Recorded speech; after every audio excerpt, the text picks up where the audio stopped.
6ஆம் அதிகாரம் வெளிப்படுத்தின விசேஷம் 8வது வசனத்தை வாசிங்க. 6-8 வாசிங்க. இது எதை பற்றி சொல்லப்பட்டிருக்கு அப்படின்னு கேட்டிங்கன்னா, இந்த பஞ்சத்தை ஒட்டி ஒருவேளை கர்த்தருக்கு சித்தமானால் அடுத்த ஒரு சில வருஷங்களில் நடக்க போகிறதான மிகப்பெரிய 3ஆம் உலக யுத்தத்தை குறித்து அங்கே பேசப்பட்டிருக்கு. முதல் நாள் இதை பற்றி நம்ம பார்த்தோம். 3rd வேர்ல்டு வார், அதை ஒட்டி நடக்கிற சம்பவங்களை குறித்து அங்கே சொல்லியிருக்கு. அங்கே 4 வகையான காரியங்கள் இருக்குது. 1 பஞ்சத்தினாலும், 2 பட்டயத்தினாலும், 3 சாவினாலும், இயற்கை பேரழிவு, நேச்சுரல் டிசாஸ்டர்ஸ், கடைசியாக துஷ்ட மிருகங்களினால் உண்டாகிற மரணம். அப்படின்னா என்ன அர்த்தம்னா, இன்றைக்கி நீங்கள் பார்க்குற வியாதிகள், எல்லா வியாதிக்கு பின்னாடியும் பாருங்கள் ஒரு மிருகத்தினுடைய பேர் இருக்கும். எபோலாவுக்கு வவ்வால்னு சொல்லுவாங்க, பன்றி காய்ச்சல்னு சொல்லுவாங்க, மாட்டு காய்ச்சல்னு சொல்லுவாங்க, கேமல் ஃபீவர்னு சொல்லுவாங்க. இப்போ எய்ட்ஸு குரங்குலேருந்து வந்துச்சுன்னு சொன்னாங்க. இப்போ இந்த கொரோனா கூட பார்த்தீங்கன்னா ஊகான் மாநிலத்தில் இருக்கிற மார்க்கெட்லேருந்து, பாம்புலேருந்தோ வவ்வால்லேருந்தோ வந்துச்சுன்னு சொல்கிறாங்க. எல்லா வைரஸுக்கு பின்னாடியும் பாருங்கள் ஒரு மிருகத்தின் பேர் இருக்கும். அந்த மிருகம் குறிப்பாக பைபிளில் உள்ள துஷ்ட மிருகமாக இருக்கும். லேவியராகமத்தில் இருக்கிற துஷ்ட மிருகமாக இருக்கும். பன்றியோ ஒட்டகமோ அல்லது பாம்போ அல்லது வவ்வாலோ எல்லாமே பாருங்கள் பைபிளில் உள்ள துஷ்ட மிருகமாக இருக்கும். இந்த கடைசி காலத்தில் தான் இந்த வியாதிகள் எல்லாத்துக்குமே இந்த துஷ்ட மிருகங்களுடைய பேரை வச்சுக்கிட்டு இருக்கிறாங்க. ஸோ 4 வகையாய் வரும். இது எல்லாம் சேர்ந்து ஒரு மிகப்பெரியதான உயிரிழப்பை பூமியில் ஏற்படுத்தும். எவ்வளோ தூரம்னு ஆண்டவர் சொல்கிறார், அதில் பூமியில் உள்ளவர்களில் 1/4 பங்கில் உள்ளவர்களை கொலை செய்யும்படி. நீங்கள் இந்த வசனத்தை அப்புறம் போய் தியானிச்சு கொள்ளுங்க. ஸோ அடுத்த சில வருஷங்களில் இது நடக்கும். இப்போ பஞ்சம் போயிட்டுருக்கு, அடுத்த வருஷம் எக்ஸ்டன் ஆகும். அதை ஒட்டி ரஷ்யா தலைமையில் ஒரு நாடு, ஒரு குரூப்போ, யுஎஸ் இஸ்ரேல் இவங்க தலைமையில் ஒரு நாடு எதை பேஸ் பண்ணி வரும்னா, இஸ்ரேலில் உள்ள தலைநகரம் எருசலேமே 2ஆக பிரிக்கிறத பற்றி வரும். மேபி நெக்ஸ்ட் இயர் கூட அதை ஆரம்பிக்கலாம். 2 ஸ்டேட் சொல்யூஷன்னு சொல்லுவாங்க. அதை 2ஆக பிரிக்க சொல்லுவாங்க. இஸ்ரேல் முடியாதுன்னு சொல்லும், வார் ஸ்டார்ட் ஆகும். அந்த வார் மிகப்பெரியதான வேர்ல்டு வாராக மாறிடும். அந்த வாரில் மிகப்பெரிய அளவில் உயிர் சேதங்களும் பொருட்சேதங்களும் ஏற்படும். அதுதான் 8வது வசனம் 6-8. இது எல்லாம் வரும்பொழுது மிகப்பெரிய அளவில் உலகம் முழுவதும் பெரிய அளவில் இந்த 3rd வேர்ல்டு வார் மாற்றத்தை கொண்டு வரும். இது எல்லாம் கர்த்தருக்கு சித்தமானால் நம்முடைய தலைமுறையிலே நம் கண்கள் காண நடக்கும். அடுத்த சில வருஷங்களில் இது நடக்கும். நமக்கு முன்பாக இவையெல்லாம் வைக்கப்பட்டிருக்கிறது. வசனத்தில் உள்ளதை தான் உங்களுக்கு சொல்லியிருக்கிறோம். நீங்கள் வீட்டுக்கு போய் அந்த 6ஆம் அதிகாரம் 5, 6, 7, 8 இந்த 4 வசனத்தை மறக்காமல் போய் படிங்க. படித்து பாருங்கள். அப்போ உங்களுக்கு இதை பற்றின விளக்கங்கள் எல்லாமே கிடைக்கும். ஸோ ஆண்டவர் சொன்ன கடைசி காலத்தின் ஜனங்களாய் நாம் இருக்கிறோம். நம்ம கண்ணுக்கு முன்னாடி ஒரு 3.5 வருஷம் ஒரு மிகப்பெரிய விஷயம் கடந்து போச்சு. இப்போ நாம் ஒரு விஷயத்துக்குள்ளே போயிட்டே இருக்கிறோம். நாம் இதை வருகிற வருஷங்களில் உச்ச நிலையை காண்போம். அதை ஒட்டி 8வது வசனம் நிறைவேறதையும் காண்போம்.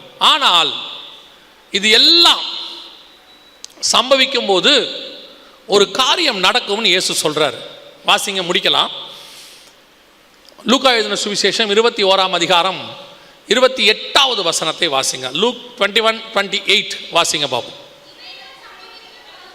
இவைகள் சம்பவிக்க தொடங்கும் போது உங்கள் மீட்பு சமீபமாக இருப்பதால் நீங்கள் நிமிர்ந்து பார்த்து, இதெல்லாம் சம்பவிக்க தொடங்கும் போது, மத்திய 24 நம்ம வாசித்த வசனம், இன்னைக்கு கூட வேத பகுதி வாசிச்சாங்க இல்லையா, அதில் 9வது வசனம் என்ன சொல்லுதுன்னா, இவைகளெல்லாம் வேதனைகளுக்கு ஆரம்பம். தொடங்கும் போது ஒரு மீட்பு இருக்கிறது. ஆண்டவர் தெளிவாக சொல்லியிருக்காரு, இவைகள் சம்பவிக்க தொடங்கும் போது உங்கள் மீட்பு சமீபமாக இருப்பதால். ஸோ இதெல்லாம் எதுக்கான அடையாளம் அப்படின்னு கேட்டிங்கன்னா, மத்திய 24:3 இயேசுவை கேட்டாங்க, உங்களுடைய வருகைக்கான அடையாளம் என்ன? அப்போ இயேசு சொன்ன வருகைக்கான அடையாளங்கள் எல்லாம் ஒன்றன் பின் ஒன்றாக நம்ம கண்ணுக்கு முன்னாடி நடக்கும்னா, இதனுடைய முடிவு அவருடைய வருகையாக இருக்கிறது. அப்போ இந்த வருகைக்கு முன்னாடி நடக்க வேண்டிய இந்த காரியங்கள்லாம் நடக்குதுன்னா பின்னாடி இயேசு வந்து கொண்டிருக்கிறார் என்று அர்த்தம். இப்போ இந்த அடையாளத்தை வச்சு நான் ஒன்றும் பண்ண போகிறதில்ல, இந்த அடையாளத்தை நான் மாற்றி அமைக்க போகிறதும் இல்லை, இந்த அடையாளத்தை தடுத்து நிறுத்தவும் முடியாது. இவைகளெல்லாம் சம்பவிக்க வேண்டியதே. ஆண்டவர் சொல்லிட்டார், யுத்தங்களின் செய்திகளையும் கேள்விப்படுவீர்கள், இவைகளெல்லாம் சம்பவிக்க வேண்டியதே. அதை மாற்ற முடியாது. ஆனால் ஒன்று முடியும், இவைகளுக்கு நடுவே நடக்க போகிற மீட்பில் நாமும் நம்முடைய குடும்பமும் பாதுகாக்க முடியும்.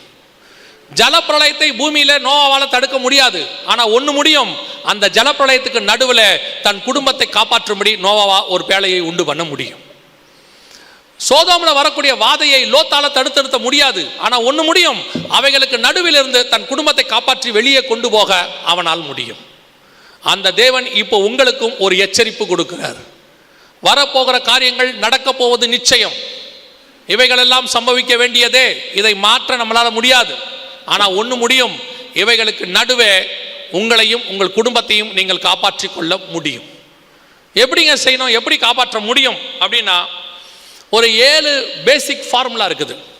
இந்த 7 காரியங்களை நீங்கள் பேசிக் செய்யும் பொழுது வரப்போகிற அழிவிலிருந்து உங்களையும் உங்கள் குடும்பத்தையும் நீங்கள் காப்பாற்றி கொள்ள முடியும். இந்த 7 காரியங்கள் அடிப்படை பேசிக். முதலாவதாக, இயேசு கிறிஸ்துவின் ரத்தத்தினாலே பாவ மன்னிப்பின் நிச்சயத்தை பெற்றிருக்க வேண்டும். இயேசு என் பாவத்தை மன்னிச்சாருங்கிற நிச்சயம் இருக்கணும். இல்லைங்க, நான்லாம் 3 தலைமுறையா கிறிஸ்டின், 4 தலைமுறையா கிறிஸ்டின், நானும் என் பிள்ளையும் ரட்சிக்கப்படணுமா? வசனம் சொல்லுது, என் தாய் என்னை பாவத்தில் கற்பம் தரித்தாள். பிறக்கிற அத்தனை பேரும் எதில் தான் பிறக்கிறோம்? பாவத்தில் தான் பிறக்கிறோம். ஆனால் அத்தனை பேருக்கும் ரட்சிப்பின் அனுபவம் தேவை. ரட்சிப்பின் அனுபவம் வந்தாதான் நீங்கள் பரலோகத்திற்கு எலிஜிபிள் ஆகிறீங்க. இயேசு கிறிஸ்துவின் ரத்தத்தினாலே பாவ மன்னிப்புக்குன்னு ஒப்பு கொடுக்கணும். உங்க பாவம் மன்னிக்கப்பட்டிருந்தா உங்களுக்குள்ளே ஒரு சந்தோஷம் வரும். அந்த சந்தோஷத்துக்கு பேர் தான் ரட்சண்ய சந்தோஷம். சங்கீதம் 51 தாவீது சொல்றாரு, உம்முடைய ரட்சண்ய சந்தோஷத்தை என்னை விட்டு எடுக்காமலும் அப்படிங்கிறார். ஸோ தேவன் பாவத்தை மன்னிச்சிட்டார்னா ஒரு ரட்சிப்பின் சந்தோஷம் வரும். அந்த சந்தோஷம் உங்களுக்கு இருக்கா? அப்படி இல்லைன்னா உங்களை ஒப்பு கொடுங்க. ஆண்டவரே, என் பாவத்தை மன்னியும், உம்முடைய பிள்ளையாய் என்னை ஏற்றுக்கொள்ளும், உம்முடைய ரத்தத்தால் என்னை கழுவும். இதை நீங்கள் சொல்லும்போது, உண்மையாக சொல்லும்போது, முழங்கால் படியிட்டு ஆண்டவர்கிட்ட உங்கள் இருதயத்தை ஊற்றி சொல்லும்போது ஆண்டவர் உங்கள் பாவங்களை மன்னிக்க வல்லமை உள்ளவராய் இருக்கிறார். நம்பர் 1. நம்பர் 2, பிதா குமாரன் பரிசுத்தாவின் நாமத்தினாலே தண்ணீரில் மூழ்கி ஞானஸ்நானம் எடுக்கணும். ஏன் அப்படின்னு கேட்டிங்கன்னு சொன்னால், நேற்றும் இதை பற்றி நான் உங்களுக்கு சொன்னேன், இப்போவும் சொல்கிறேன். ஒரு மனுஷன் ஞானம் எப்போ வரும் அப்படின்னு கேட்டிங்கன்னா, கர்த்தருக்கு பயப்படுதலே ஞானத்தின் ஆரம்பம். நீதிமொழிகள் 1:7 சொல்லுது. எப்போ ஒரு மனுஷன் கர்த்தருக்கு பயப்படுவான் அப்படின்னு கேட்டிங்கன்னா, தீமை விட்டு விலகுதலே கர்த்தருக்கு பயப்படுகிற பயம். ஐயோ, நான் இனி பாவம் செய்ய மாட்டேன் அப்படின்னு அவனுக்கு ஒரு பயம் வரணும் கர்த்தர் மேலே. அப்போ ஞானம் எப்போ வரும்? தீமை விட்டு விலகி கர்த்தருக்கு பயந்து இனி பாவம் செய்ய மாட்டேன்னு அறிக்கை செய்து. அதனால தான் யோவான் ஸ்நானங்கிட்ட போய் அவர்கள் அறிக்கை செய்து அவர்கள் ஞானஸ்நானம் எடுத்தார்கள்னு இருக்கு. அந்த ஞானஸ்நானத்தை நீங்கள் எடுத்திருக்க வேண்டும். அதை எடுத்திருக்கிறீங்களா? இதை ஒரே வார்த்தையில் இயேசு சொல்லி முடிச்சாரு. விசுவாசிக்கிறவர்களால் நடக்கிற விசுவாசிக்கிற ஞானஸ்நானம், விசுவாசம் பெற்று ஞானஸ்நானம் பெறுகிறவனே ரட்சிக்கப்படுவார் அப்படின்னு சொன்னார். ஸோ இது 2வது. 3வது மிக முக்கியமானது, எபேசியர் 4:30, பரிசுத்த ஆவியின் அபிஷேகத்தை பெற்றிருக்க வேண்டும். மீட்கப்படும் நாளுக்கென்று முத்திரையான பரிசுத்த ஆவியை துக்கப்படுத்தாதிருங்கள். இல்லைங்க, சர்ச்சுக்குள்ளே எங்களை நடத்துகிறதே பரிசுத்த ஆவியானவர் தானே, அவர் இருக்கிறதுனால தானே நாங்கள் சர்ச்சுக்கே வந்தோம். 100% உண்மை, மாற்றுகிறதே கிடையாது. பரிசுத்த ஆவியானவர் வெளியே இருந்த உங்களை உள்ளே நடத்தினார். உள்ளே வந்த உங்களுக்குள்ள ஆவியானவர் வரணும். வந்தார்னா உள்ளிருந்து உங்களை பரலோகத்துக்கு நேராக நடத்துவார். எவ்வளோ பேர் சர்ச்சுக்கு வந்தீங்கன்றதே முக்கியம் கிடையாது. எவ்வளோ பேர் சர்ச்சிலேருந்து பரலோகத்துக்கு வர போறீங்கன்றதான் முக்கியம். சர்ச்சுக்கு வரவங்க எல்லாம் பரலோகத்துக்கு வருவாங்கன்னு பைபிளில் சொல்லவே இல்லை. வேணா உங்களுக்கு கன்ஃபார்மாக கல்லறையில் இடம் கிடைச்சிரும், அந்த மாற்று கருத்தே இல்லை. ஆனால் பரலோகத்தில் இடம் கிடைக்குமா? அப்படி வரணும்னா நீங்கள் பாவத்தை குறித்தும் நீதியை குறித்தும் நியாய தீர்ப்பை குறித்தும் கண்டித்து உணர்த்தி பரலோகத்துக்கு பிரஜையா உங்களை மாற்றுவார். இப்போ நீங்கள் ஒரு வெளிநாட்டுக்கு போறீங்க அப்படின்னா உங்களை ஆசை இருந்தால் மட்டும் போதாது, எம்பசிக்கு போனால் மட்டும் போதாது. நீங்கள் அங்கே போய் விசா வாங்கணும். அங்கே போய் நீங்கள் பாஸ்போர்ட்டை கொடுத்து விசா வாங்கணும். அந்த விசாவில் அவன் ஸ்டாம்ப் பண்ணணும், முத்திரை. அதே மாதிரி தான் பரிசுத்த ஆவியாகிய முத்திரை உங்க மேல வந்தாதான் அந்த ஃபாரின் கண்ட்ரி பரலோகத்துக்கு நுழைய முடியும், இல்லைன்னா நுழைய முடியாது. 4வது, அப்போஸ்தலர் நடபடிகள் 2:40 சொல்லுது, மாறுபாடான சந்ததியை விட்டு விலகி உங்களை ரட்சித்துக் கொள்ளுங்கள். உங்களுக்கும் உலகத்துக்கும் என்ன இருக்கணும்? வித்தியாசம் இருக்கணும், வேறுபாடு இருக்கணும். உலகத்துக்கு ஒத்த வேஷம் தரிக்க கூடாது என்று ரோமர் 12:1-2 சொல்லுது. இன்னைக்கு கிறிஸ்தவங்க உலகத்துக்கு ஒத்த வேஷம். இங்கே உட்காந்தா பரிசுத்தவான் வேஷம், குடிகாரன் கூட போய் உட்காந்தா குடிகாரன் வேஷம், சினிமாவில் போய் உட்காந்தா சினிமா பார்க்குறான் வேஷம், அரசியல் கட்சியில் போய் உட்காந்தா அவன் வேஷம். என்ன அநியாயம் தெரியுமா? பார்க்குறதுக்கு ரொம்ப கஷ்டமாக இருக்குது. அதிகமாக மது விற்கிற பண்டிகையில் ஒன்று கிறிஸ்மஸ். டாஸ்மாகில் அதிகமாக ஆல்கஹால் விற்கிற பண்டிகையில் ஒன்று என்னது? கிறிஸ்மஸ். அநியாயமாக இல்லை? குடிச்சிட்டு நியூ இயர் அன்றைக்கி நைட்டு வாட்ச் நைட் சர்வீஸுக்கு வராங்க, குடிச்சிட்டு உள்ளே வந்து உட்காந்துருக்காங்க, வெளியே உட்காந்துருக்காங்க, குடிச்சிட்டு வராங்க. கேட்டால் இவங்களும் பரலோகத்துக்கு போயிடுவாங்க. எப்படி போவாங்க? இந்த குடியார பையில பரலோகத்துக்குள்ளே விட்டா பரலோகம் ஆடாது, தள்ளாடாது, தூதனை கெடுத்துட மாட்டான். வாடா நம்ம 2 பேர் போய் தண்ணி அடிக்கலான்னு போயிட மாட்டாங்க. சபை கிறிஸ்தவ ஆலயம், பரிசுத்த ஆலயம்னு பேர் அதுக்கு. இன்னைக்கு உலகத்துக்கு ஒத்த வேஷம். உலகத்தில் இருக்கிற எல்லா அக்கிரமமும் இங்கே இருக்கு. அங்க இருக்கக்கூடிய அரசியல் இங்க இருக்கு, அங்க இருக்கிற சினிமாக்கார ஆட்டோ இங்க இருக்கு. ஆண்டவர் பார்த்துக்கிட்டே இருக்கிறார். சபை வேறு, உலகம் வேறு. ஒரு காலத்தில் நம்முடைய தாத்தாக்கள் மிஷனரிகளுக்கு போன பிறகு இந்த இந்தியாவுக்கே நம்ம சர்ச்சு தான் மாடலாக இருந்துச்சு. மாடலுக்கே சொல்லுவாங்க, கிறிஸ்தவங்களை பாருங்க அவங்க என்ன செய்கிறாங்க பாருங்கம்பாங்க. கிறிஸ்தவங்க யாராவது தப்பு செஞ்சுட்டா என்ன சொல்லுவாங்க தெரியுமா? கிறிஸ்தவங்க கூட தப்பு செய்கிறாங்க அப்படி சொல்லுவாங்க. இப்போ பார்த்தாலே சொல்கிறான் அவன் திருட்டு பைய, பார்த்தவொன்னே சொல்கிறான். அசிங்கமாக இருக்கு. நம்ம முன்னோர்கள் சம்பாரித்து வச்சுட்டு போன பேரெல்லாம் போச்சு. ஏன்னா அவ்வளோ அக்கிரமம். நம்ம கிறிஸ்தவங்க லஞ்சம் வாங்க மாட்டாங்கன்றது நார்மல். இப்போ நம்மால் தான் வளர்ச்சி கட்டி வாங்குறான். அதில் தசமா காணிக்க கொடுத்துட்டா பாவம் போயிடும் நினைக்கிறாங்க. நல்லா தெரிஞ்சுக்கொள்ளுங்க, ஜனங்களை ஏமாத்திரலாம், சபையை ஏமாத்திரலாம், ஆயரை ஏமாத்திரலாம்.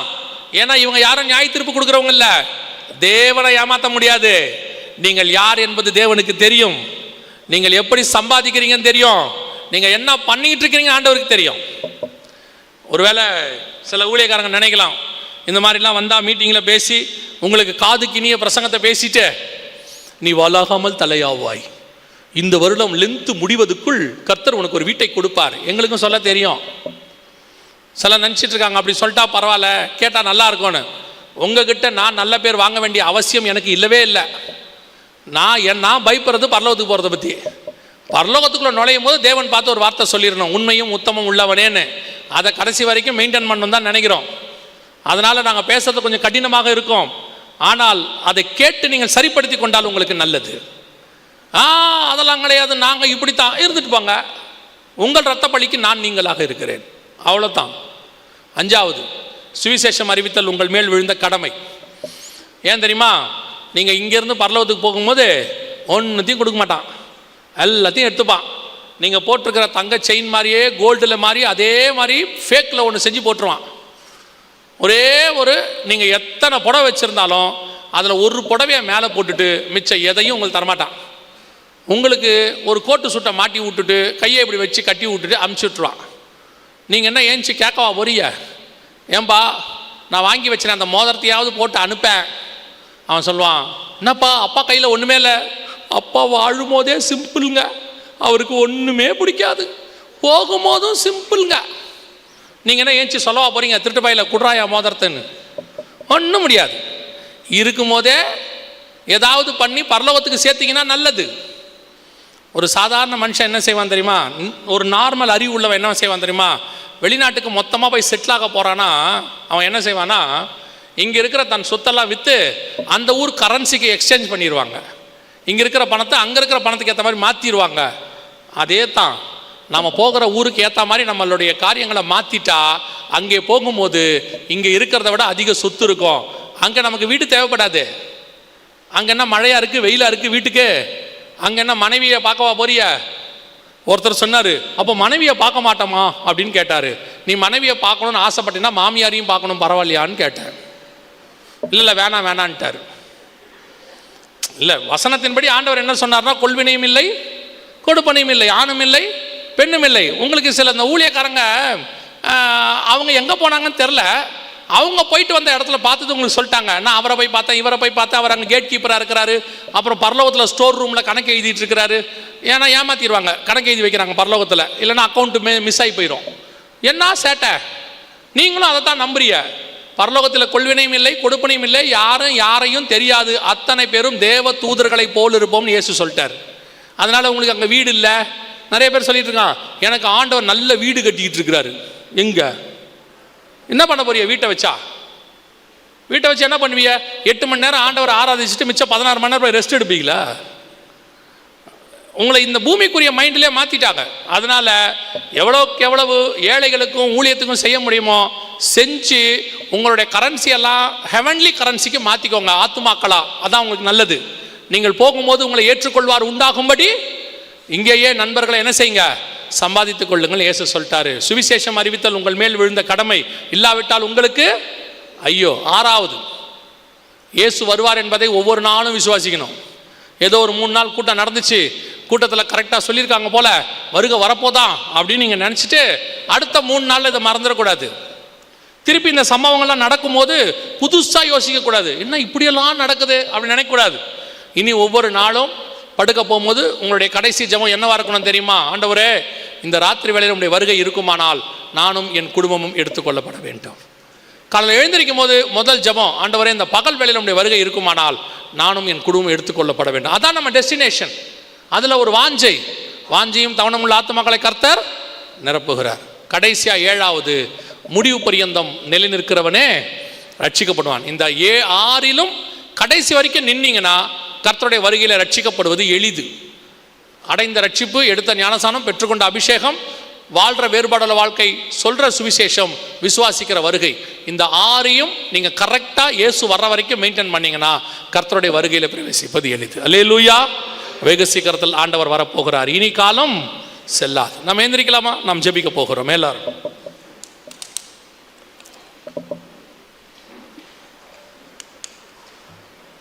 எல்லாம் கண்களை மூடுவோமா?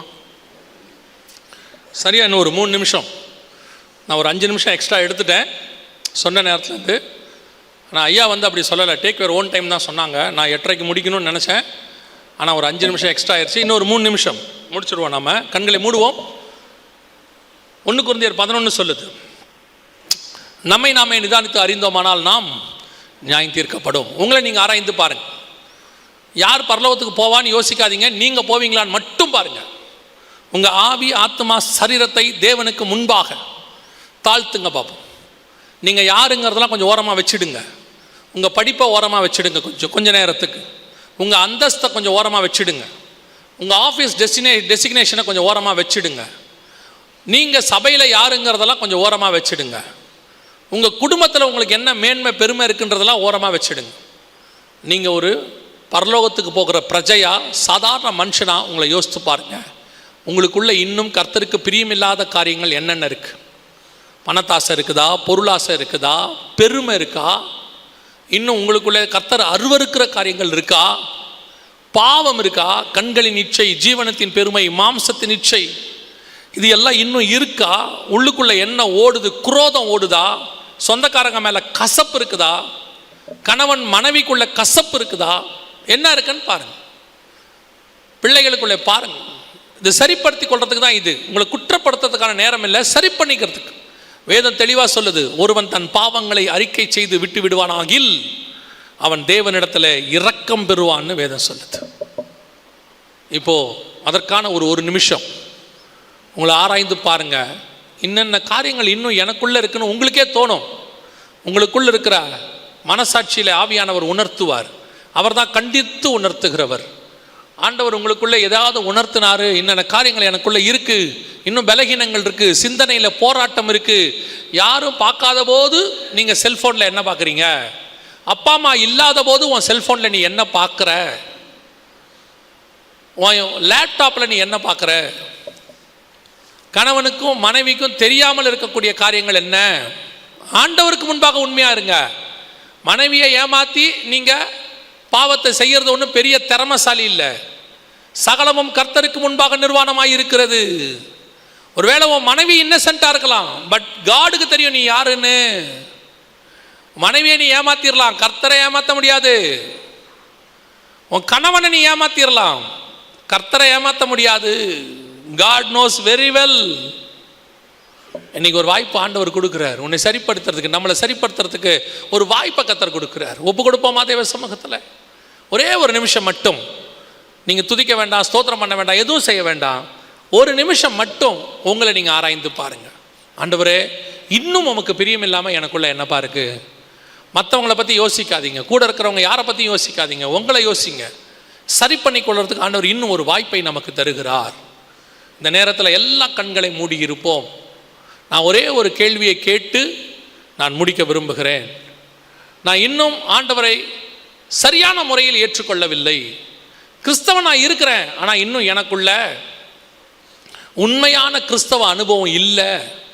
நான் இன்னும் தூரமாக தான் இருக்கிறேன், அது ஆண்டவருக்கு தெரியும். இன்னைக்கு என்னை சரிப்படுத்தி கொள்ள விரும்புகிறேன் அப்படிங்கிறவங்களும், நான் தண்ணியில் மூழ்கி ஞானசானம் எடுக்கணும், ஆண்டவர் எனக்கு உணர்த்தி இருக்கிறாரு, நான் இன்னும் எடுக்கலை, கர்த்தர் இன்னைக்கு என்னோடு கூட பேசி இருக்கிறாரு, நான் தண்ணியில் மூழ்கி ஞானசானம் எடுக்க விரும்புகிறேன் அப்படின்னு சொல்கிறவங்களும் உங்கள் கரங்களை ஆண்டவருக்கு நேராக உயர்த்துங்க பார்ப்போம். உங்களுக்காக நான் ஜெபிக்க விரும்புகிறேன். யார் யாரெல்லாம் இருக்கிறீங்க? இது நாம் தேவனிடத்தில் ஒப்பு கொடுக்கிற ஒரு நேரம். இது உங்களுக்கும் தேவனுக்கும் உள்ளது, வேறு எதை பற்றியும் யோசிக்கக்கூடாது. இது தேவனுக்காக நீங்கள் அர்ப்பணிக்கிற ஒரு நேரம். நான் இன்னும் கர்த்தருக்குள் ஒழுக்கமாக இல்லை, ஆண்டவருக்கு என்ன தெரியும், இன்றைக்கி ஆண்டவர் எனக்கு உணர்த்தி இருக்கிறாரு, என்னை சரிப்படுத்தி கொள்ள விரும்புகிறேன்னு சொல்கிறவங்க எல்லாம் உங்கள் கரங்களை ஆண்டவருக்கு நேராக உயர்த்துங்க பார்ப்போம். சரிப்படுத்தி கொள்ள விரும்புகிறவங்க, அதே வேளையில் நான் இன்னும் தண்ணியில் மூழ்கி ஞானசானம் எடுக்கலை, ஆண்டவர் என் கூட பேசி இருக்கிறாரு, நான் தண்ணியில் மூழ்கி ஞானசானம் எடுக்க விரும்புகிறேன்னு சொல்கிறவங்களும் உங்கள் கரங்களை உயர்த்துங்க பார்ப்போம். நாம் ஜெபிக்க போகிறோம். கரங்களை உயர்த்தி இருக்கிறவர்களுக்காக நாம் ஜெபிக்க போகிறோம். மற்றவர்கள் இவங்களுக்காக ஜெபம் பண்ணுங்க பார்ப்போம். இதுதான் இந்த கூட்டத்தினுடைய பலன். ஆண்டவர் இவர்களுக்காக தான் இந்த கூட்டத்தை நடத்தி இருக்கிறார். ஒரு சிலருக்கு சத்தியத்தை அறிவித்திருக்கிறார், ஒரு சிலருக்கு கீழ்ப்படிதலை அவர் கொடுத்திருக்கிறார். நாம் ஜெபிக்க போகிறோம். சர்வ வல்லமையுள்ள எங்கள் ஆண்டவரே, இந்த அருமையான நேரத்திற்காக உமக்கு ஸ்தோத்திரம்.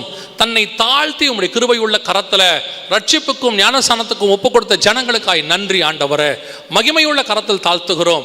ஒருவன் மனம் திரும்பும் பட்சத்தில் பரலோகத்தில் மிகுந்த சந்தோஷம் உண்டாயிற்று என்று சொன்னீங்களேப்பா, அந்த சந்தோஷம் இந்த நாளில் இவர்கள் மூலமாய் உண்டாக்கி இருக்கிறதுக்காக நன்றி ஆண்டவரே. அப்படி ஒப்பு கொடுக்கிறவர்கள் சீக்கிரம் மனம் திரும்பி ஆண்டவரே இனி பழைய பாவத்துக்கு போய்விடாதபடி உமக்குள்ளே ஸ்திரப்பட பலப்பட கர்த்தர் கிருபை தருவீராக. ஸ்நானத்துக்கு ஒப்பு கொடுத்தவர்களுக்காய் ஸ்தோத்திரம். அவர்கள் ஞானசானத்தை பெற்றுக்கொள்ள கர்த்தர் கிருபை தருவீராக. மகிமையுள்ள கரத்தில் தாழ்த்துகிறோம் ஆண்டவரே. இந்த 3 நாள் கூட்டங்களுக்காய் ஸ்தோத்திரம். இந்த சபைக்காக, கமிட்டிக்காக, ஆயருக்காக உமக்கு ஸ்தோத்திரம். ஒவ்வொருத்தரையும் கர்த்தர் ஆசீர்வதிப்பீராக. சொல்லப்பட்ட வார்த்தைகள் இவர்களுக்குள்ளே 30, 60, 100 பலன் கொடுக்கட்டும் தகப்பனே.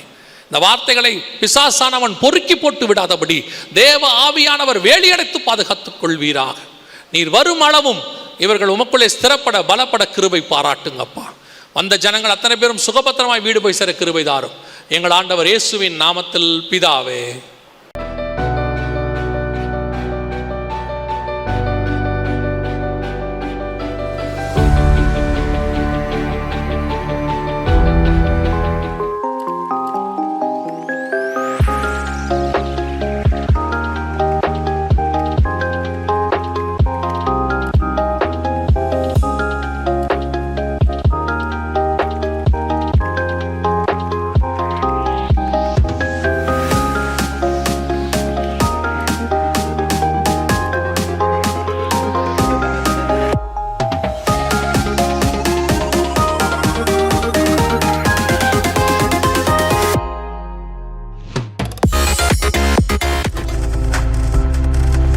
நீங்கள் பார்த்து கொண்டிருப்பது உங்கள் ஜாய் டிவி. உங்கள் துக்கம் சந்தோஷமாய் மாறும்.